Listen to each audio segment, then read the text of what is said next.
Welcome back to Franchise Hockey Manager 10 with the Pittsburgh Penguins. So we find ourselves in 5th place in the Eastern Conference.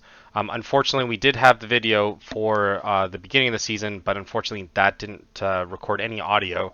So instead of posting it, I just decided that around 13 games in, we're going to kind of show you what we end up doing, how we end up getting to this point, and just give you a quick recap with it as well. And then we'll end up playing some games with it as well to kind of show how this team's really functioning. I mean, the most recent is a 9-0 win there. So all in all, pretty good. But this is a look at our team. I will show you how we got every single player as well. But this is our starting lineup. We have Jaxon Jacobson, Fyodorov, and Kane as our fourth line. Then Pearden, Catton, and Ritchie as our third line. And then we have Guentzel, Jagger, and Hemming as our second line. And then Kent Johnson, McTavish, and Frederick, which are, I mean, we got two of those guys on free agency. And couldn't be happier. We have Levi in goal and Kosa as our backup. So we ended up having to obviously change who we had there before. Prudhomme we somehow got as well. And we got Spence and then Hudson and Tansom. And we got Korchinski and Bouchard as our top line there. So just a quick look at how we got everyone. We ended up, let's look at the transactions. We ended up deciding our franchise player is going to be McTavish. He's going to be the focal point of this franchise. We end up having him all along anyways, but just to kind of speed this up, because we couldn't find anyone throughout our whole team that could have done anything. There's no one coming up through the draft, and we won't be able to really suck that quickly, but we do have 5 years to make it to a final. We've already burnt the first year, so we'll just take a quick look at who we end up signing, because that's probably the most important part. We ended up, where did he go? We ended up getting Kent Johnson. Kent Johnson, as you look at his stats, he is now 26. He was 25 when he signed him, so it didn't break the rules. And we decided that between Kent Johnson and McTavish, they're going to be our franchise leaders here. We signed him for 3 years, $10 million. I mean, his stats look pretty good, but unless you're like a stat nerd, it might not bode well as much as we're hoping. But a counter-attacking forward is definitely what I like to see. He is 5-star as well, but that could just be based on our team not being as good. We end up getting a bunch of other people like Hugo Howland. Believe it or not, he's a defenseman. You look at those offensive rating, pretty decent for that. But we might end up also trading some of these players. We got Devon Levi. Once we decided that we had the franchise players, we decided to then get a franchise goalie to go with it. So we did say goodbye to someone else. I will show you exactly who that is. But we got him for $8 million over 5 years, which in my opinion is a massive bargain. We also got Malkin as well. Didn't really have to do anything for him, but it's just his mental attributes that are pretty good. We got Owen Martin as well. He's a bit more of a defensive back-checking forward, so he's going to start in our AHL, and we'll see if he develops into anything. But we did have a lot of cap to kind of grab as well. We got Trent Frederick, who used to play for San Jose Sharks. He's playing for us now. Again, we more so got him for his two-way forward, and the fact that he's a grinder. So just a little bit of variety there. We got Tanner Lamb as well. He's a power forward for us, at least. He could be an up or down winger as well, or an aggressive forechecker, or even a shadow. But I don't really know what a shadow is, so I don't really add any of the shadows ever. But his defense rating's kind of okay. I do like his physical. His physical is pretty decent. Speed. Acceleration is pretty good. His mental is definitely where he lacks, that's for sure. And then we got Jordan Spence, who we ended up having before, but I mean, take a look at those defensive ratings. We ended up having him before, then we ended up trading him, and then they didn't sign him. So why not? He won 2 cups with us. Yeah, obviously, why not? Why wouldn't we do that? Seems kind of foolish that he didn't end up signing anyways, and it didn't really cost us that much. I mean, we're going to go back here. 4.3. I mean, not too great, not too bad, but just to take a look at the cap situation, we do have still around 3.5 million, but next season is where it's going to be a little bit of a squeeze there.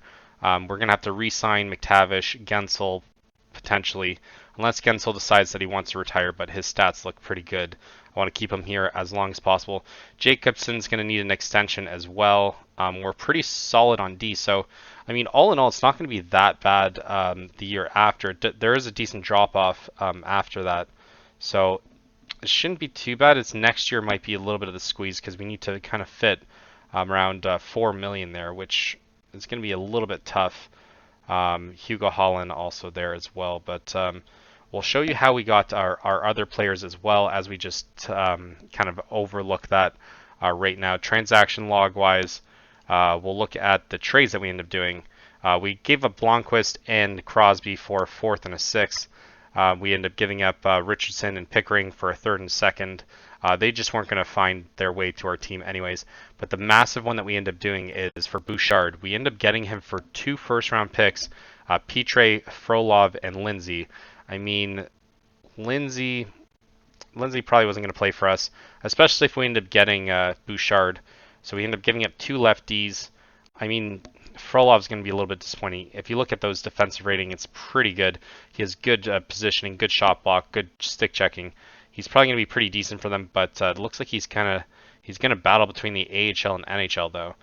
52 grade in the NHL, so he's not quite there yet. He is only a 2-star, could be a 3-star potential, so not bad. And then Petre was the unfortunate one that we ended up having to get rid of. He got 39 points for us last season, and he started off getting 2 points in 2 games. His grade was pretty decent.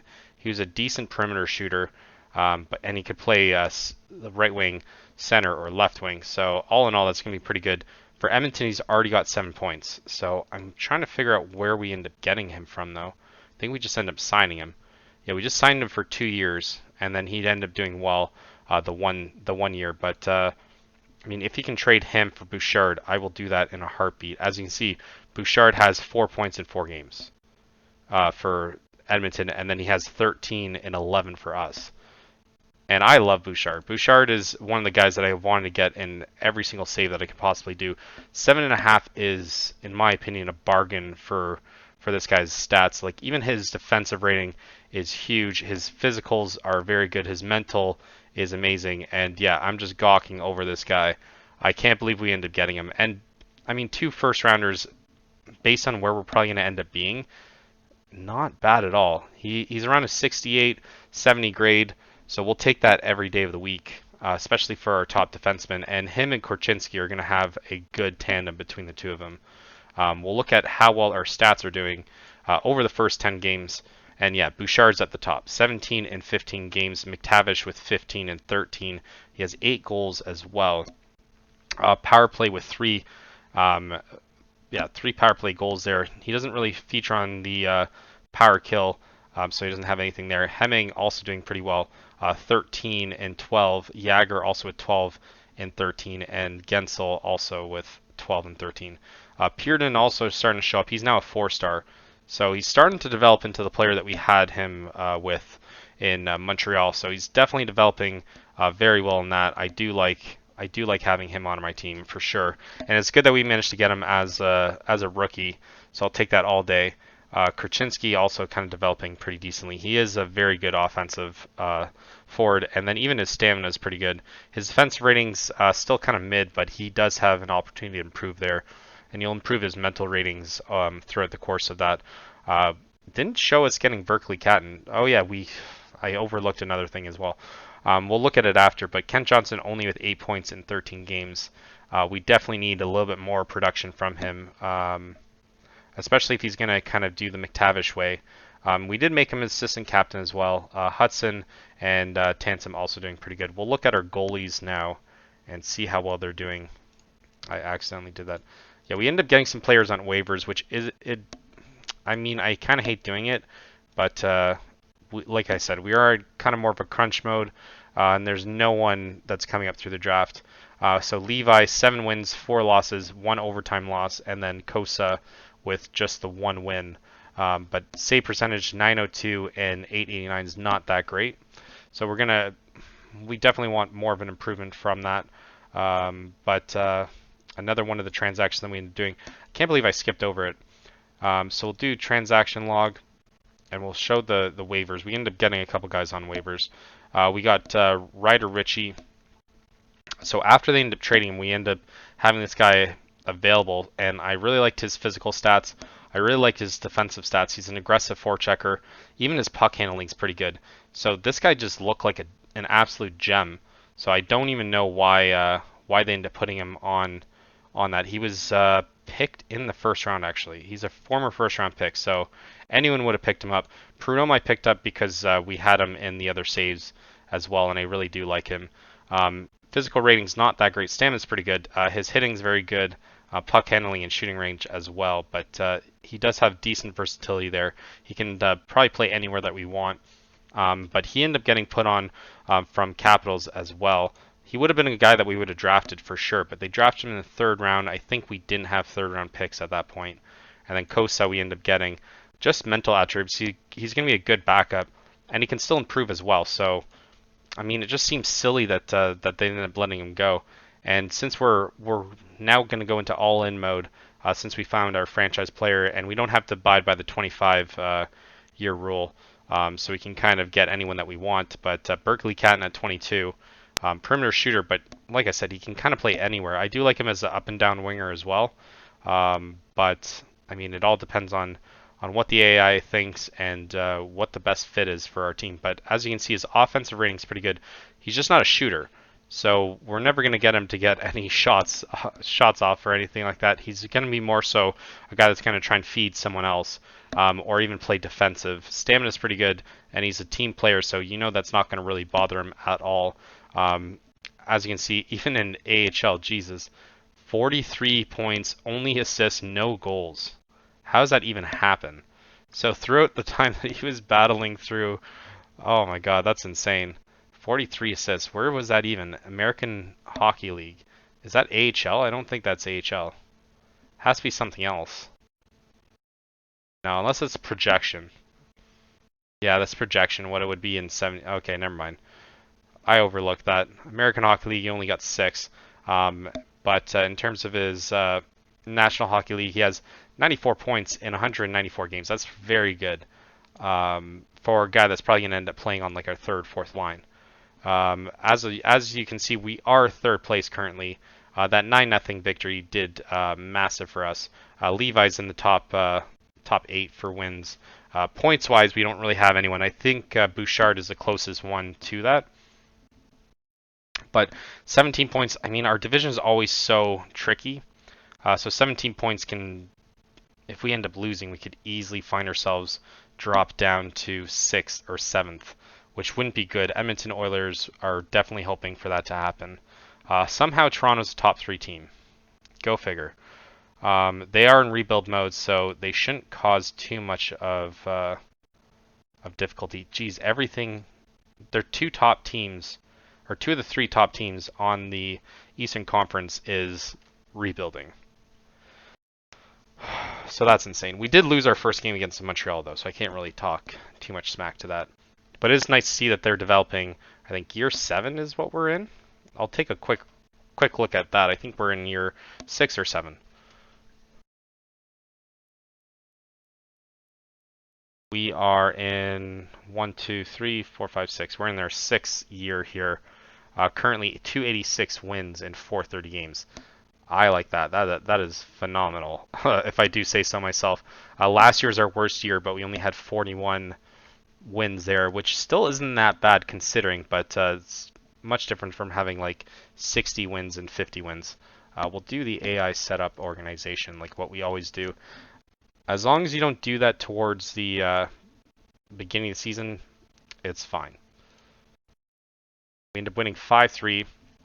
That's the kind of stuff that we like to see. Johnson now showing up. Guentzel also before he gets 2, and then Puritan and Jagger. No one. Oh, I guess it didn't go overtime. I thought it was only scoring the second for a second. We're not really even focusing on scouting too much. Like I said, it is more of an all-in thing. So if we end up reaching it to the finals this year, then I mean that's pretty much what the goal was, to be able to do something without Crosby. But it would be a huge turnaround if we can manage to do it in such a short time frame. because we only had that one season where we had off, which was last season. So 2-5-3 wins there. Kent Johnson also. It's just like a repeat. Hemming getting a goal, and Pearden, Korchinski, and then Pearden again getting the dagger there. So not too bad. We still find ourselves in second place, just below New York Islanders. And Devils are definitely at our heels there. But we do have that one extra game against the Devils. We can still find a wildcard spot, but it does look like it is going to be very tight.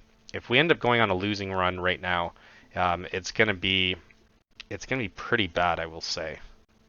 But we do want to play Kosa as much as possible, which we're going to have to now anyways. But we do want to play him as much as possible. We don't want to rely too heavily on Levi, and we want to develop, so we end up losing that game. Richie ends up scoring. We end up having Kent Johnson as well, Bouchard and Tanzem, but we couldn't quite pull it off. No back-to-back wins there. We're still in second, though. It would have been nice if we got an OT, but 10-5-1 in 16 games, I would say is very good. And better than the Leafs, which is also the other thing that matters. As much as I would love to get like Cole Caulfield or something like that, I feel as though that'd be cheating this franchise. We have to do something that's more realistic to what we would do, which, I mean, I feel as though the Bouchard thing is definitely something that we would do. So we end up losing back-to-back games. I don't like that at all. Drysdale seemed like he was our demise. He got 4 goals there. I'm not even going to highlight how we did, because conceding 8 is not very good. Devon Levi concedes 7, so we end up leaving him in the whole time. And yeah, we're not going to comment on any of that. But I feel as though we're going to have to make a couple signings at the trade deadline. I feel as though that this feels like a season that we're going to have to do that. And it just makes more entertainment as well, because we're going to get rid of some of our picks as well, especially if we're going to be all in on this. But it's all really going to matter where we are come January probably, or even February, to decide whether or not we're going to take 1 year to kind of settle everything before we end up going completely all in. But once we decide to kind of click that off, we do have to go full-fledged onto it. So another 5-2 win. McTavish and Hemming getting a goal and assist there. Guentzel, Kent Johnson getting 2. So Kent Johnson is now starting to show up. So he now has 16 points in 18 games. So yeah, rightfully so.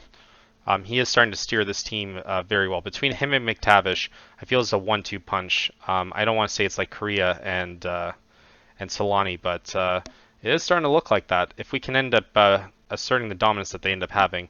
But I think that ultimately you do need a top defender. If you don't have a top defender in this, then everything's all for naught. We end up facing Tampa Bay here. I don't know if they're... Okay, maybe they're not struggling, but they got 4 goals against us, which isn't necessarily the best. Guentzel, so we're down 2-1 at the... We're down 3-1, and then somehow in the third we rallied our troops. Kent Jaxon Jacobson, Catton, Bouchard, Richie, and Korchinski. That is a lot of goals in the third period. Jeez, that's 6 goals in the third, and we're down 3-1 entering the third. So, I mean, anything can happen, but that's a lot of goals in such a short time frame. Especially since it looked like we were coasting towards a loss there. I accidentally hit the wrong thing. Now we're going to have to put in Kosa as well. And let's just hope that Kosa is going to do better than what he did last game. We win 5-4. I mean, I'll take that any day of the week. Guentzel, McTavish, Guentzel again, and then McTavish again. So they're just really splitting it between them. Kent Johnson getting in on some of those assists there. So like I said, 1-2 punch. Every time that McTavish is going to get a goal, you can rest assured that Kent Johnson is going to try and get an assist on it. But 20 games in, we have 27 points. I mean, not bad. Point per game is the way to make it to the playoffs. I feel as though 82 is usually a good number that you can make the playoffs with. But obviously, it doesn't always happen that way. I think most times that we're in the 80s, we do. or maybe 90s. Maybe you need like a 1.2 points per game on average, which is kind of odd since, I mean, I guess you get 2 per, that'd be around 40 wins. Yeah. So we face off against Carolina. I don't know if I think they're struggling now. 5-1, and they struggle even more. 5-1, Guentzel gets the goal, Hudson and Johnson there before McTavish gets it, and Bouchard as well. Really sealing their fate there. We do have New Jersey, so we just jumped up to #1 spot, and then we just bumped down. New York Islanders are a little bit better than what we thought, but we're going to start trying to poach some of these teams that are on the bottom. Vegas, surprisingly, is at the bottom, and they have a lot of contracts there. So unless someone's injured, which I kind of doubt, we should be looking at some of their players. Because they'll probably take the draft picks for sure. 7-4 win. Holland gets it. McTavish, Johnson, and Hudson. Now I guess Ken Johnson isn't assisting as much for McTavish, but McTavish is getting on the score sheet for sure. Just not necessarily scoring. He just needs the assists. So now we're firmly on top, but not too bad. 31 is still not even close. Buffalo Sabres is going to be the biggest threat. They have 19 wins in 23 games. And let's see how our players are developing. I don't know. Owen Martin, yeah, he's on our AHL. Trenko's also now in our AHL. I think he played for us last year. No, he didn't. So he's still on the bottom there. Daigle's also going to develop, hopefully. Silverston, also in our AHL. So our AHL is pretty loaded, I would say. But taking a look at, well, I guess we'll look at the jerseys. No one on ours, but Bouchard getting #1 for us. Let's take a look. Oh, I thought Bedard got traded for a second. I was like, that doesn't seem realistic at all. Let's look at our depth, though. So initially at the beginning of the season, Forsman was top 4. Interesting. And he's got brought down. Brolin's also WHL. So Brolin could also be one of those guys that ends up making it next year. Kane doesn't look like he should be playing for us, but does look like everyone's solidifying everything. Riley also playing for AHL, but Spence is probably the better fit. I mean, he's more of an offensive. It says 2-way, but it looks like an offensive defenseman for sure. And yeah, cap space still decent. Didn't sign any scouts. So I'm gonna have to sign our staff for next season though. But obviously we'll do that off camera. So we'll end up playing a couple more games and then kind of see where we're at. But I mean, between us, Pittsburgh and Oilers, we're both at the top of our respective divisions. So all in all, not too bad. I guess the trade didn't really affect anyone that much. But Levi is now at the top. And okay, so I guess he's happy. So we'll take that. No, it's the wrong Jack Hughes. If it was the other one, I would have gone all in for that. I would have given up every single pick we have. I wish that you could. I wish that you could send more picks than what it allows. 5 seems like a little bit low, especially how trades are now being. 6-3 win here. We got McTavish there. Ken Johnson now getting assists with it. Guentzel, Pearden, and then Pearden again. Pearden got a hat trick. Pearden is developing into a force, and now they've listed him as a grinder. So getting those kind of points for a grinder is pretty good. He has 20 points this season. Jesus. That guy's going to be unbelievable when he hits his prime. But 16 wins, 23 games. Like I said, we'll play a couple more, and then we'll look at how well our stats are, and then kind of look at the differences, what they did throughout the season. But now it looks like Leafs are starting to crash down to earth. I don't know if they end up having an injury or not, but they're around a 500 team now, which seems about right. But Tampa Bay was also struggling, and Carolina as well. Shocking to see Carolina such a bottom feeder team at this point.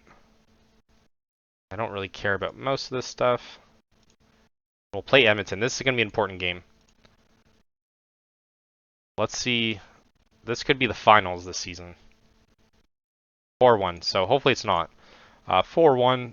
Let's see if some of our old guys end up doing it. No, they have Owen Power. All right, I'm done. I'm done. They have Owen Power. I feel as though I knew this already, but the fact that they have Owen Power, what'd they get for him? Did they sign him? They probably signed him. No, they traded Christensen. Who the hell is this guy?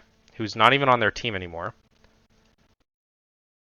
Okay, that is ridiculous. This guy is trash.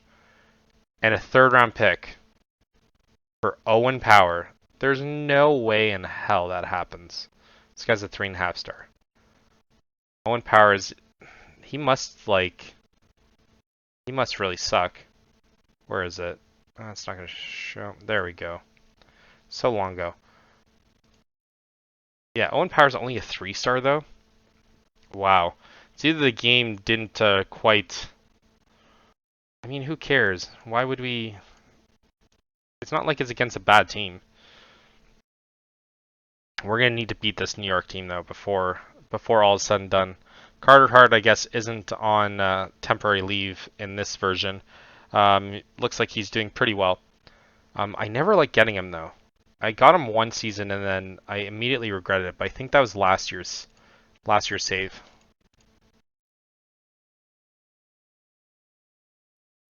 And then it looks like there's some adjustment, but we're facing Rangers here. We end up losing 6-2. That is a pretty heavy loss. Bouchard and Puritan, the only ones getting goals there. But Rangers are right behind us, so that is not necessarily the best luck. They do have 28 games played, which is probably more than any other team in the NHL. But at least the gap's starting to create a little bit, so we're not going to fall as far as what we would have normally, but still 24, like 10 points is not that big. And then even in the other conference, or in the other division, I guess, it is starting to close up. So I guess predictions, I think that we're going to get both wildcard spots in ours. So we end up winning 2-1. That is good defensive for sure.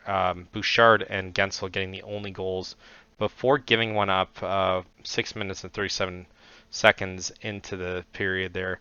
Guentzel, McTavish, Bouchard, Hudson, all doing well. We'll face this game against Detroit, and then we'll look at our stats. It does put us back up to the top. But we did go on a little bit of a slow run there. But like I said, we do want Costa to play a little bit more games, so we're going to do that more so off camera and see if he can manage to get anything. We're facing off against a team that's 10, 13, and 1. So we should be able to win this one. If we end up losing this one, it's going to be pretty sad. But like I said, we'll do this. We'll look at their stats. We're going to lose. 4-2. Okay, never mind. We won. So that's good. McTavish, Puritan, Hudson, Hemming, Spence, and Johnson before Tenner, Lamb, Bouchard, Kurchinski, and Fyodorov only getting his second goal of the season. So, I mean, look at the stats. Let's see. We'll look at the goalies first because we always seem to forget that.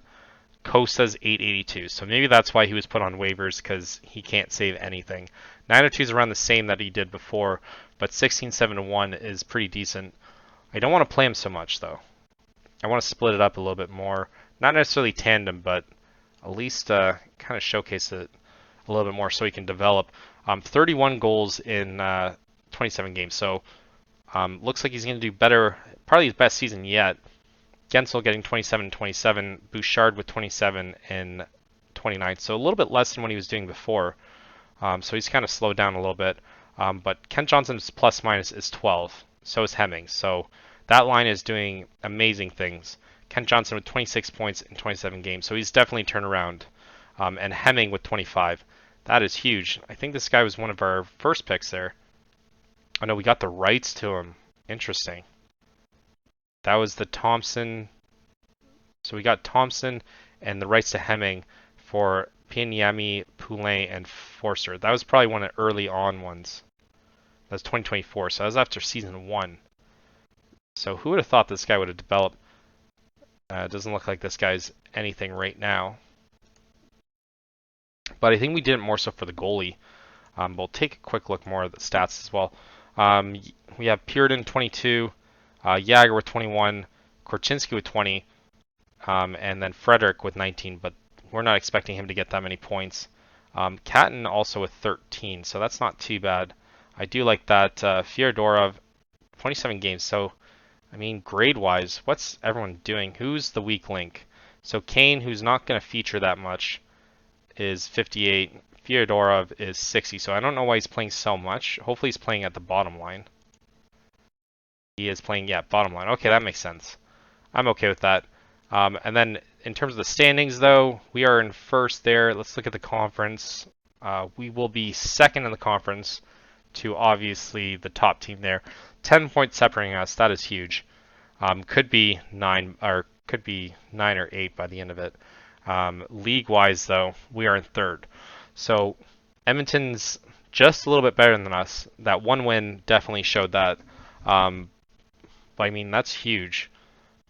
And Knights are bottom of the league. My God, we're gonna have to poach some of these teams here for sure. Tampa Bay, Jets, and Knights for sure. But we'll end up doing that close to the trade deadline. So hopefully you guys like this. Leave a like, subscribe if you want to see more, and thank you for watching. Until next time.